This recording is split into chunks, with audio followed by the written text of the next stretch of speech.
Pernyataan yang akan kami tunjukkan kepada Anda berasal dari Al-Quran dan dikatakan sebagai firman Tuhan yang resmi dan murni, yang diwahyukan lebih dari 1400 tahun yang lalu. Mengklaim sebagai firman Tuhan adalah pernyataan yang berat dan tanpa bukti, atau jika satu kontradiksi ditemukan dalam kitab tersebut, firman Tuhan yang tampak akan terbukti salah. Jadi tanpa basa-basi lagi, mari kita uji kitab tersebut.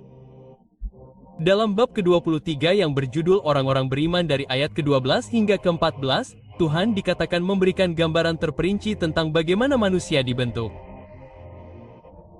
Dimulai dengan mengatakan bahwa kami kemudian menempatkannya sebagai setetes sperma di tempat yang kokoh.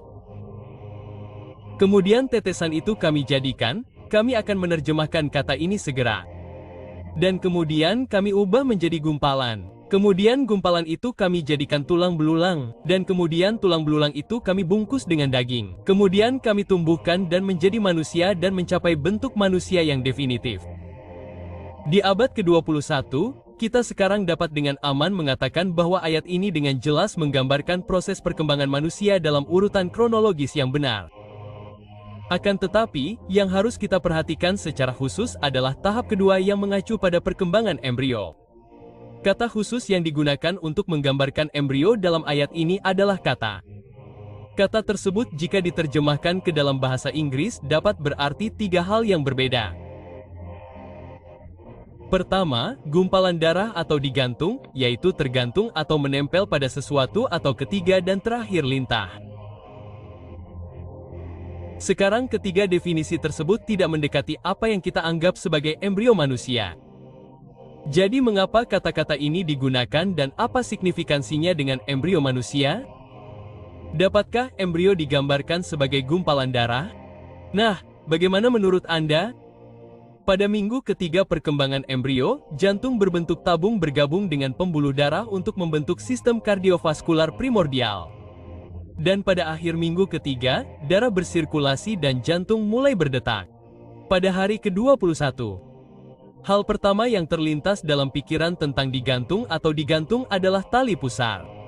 Namun, kita tidak dapat menggunakan contoh itu karena kita hanya mengacu pada langkah kedua sebelum bayi terbentuk.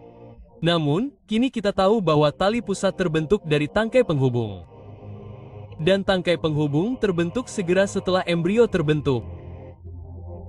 Tangkai penghubung embrio bahkan telah dijelaskan oleh John Allen dan Beverly Kramer sebagai objek untuk menggantung embrio yang sedang berkembang di kolom ekstraembrionik. Jadi, embrio digantung dan memiliki kemiripan yang kuat dengan bekuan darah.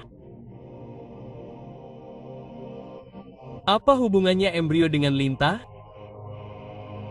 Gambar A menunjukkan struktur embrio pada hari ke-25.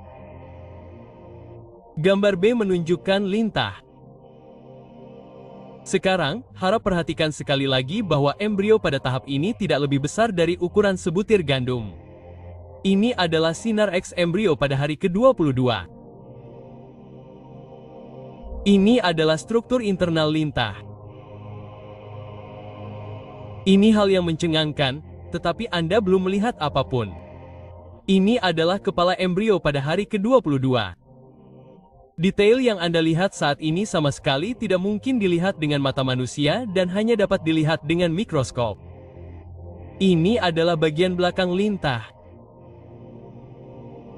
Tidak ada kata lain yang dapat digunakan untuk menggambarkan ini selain mencengangkan.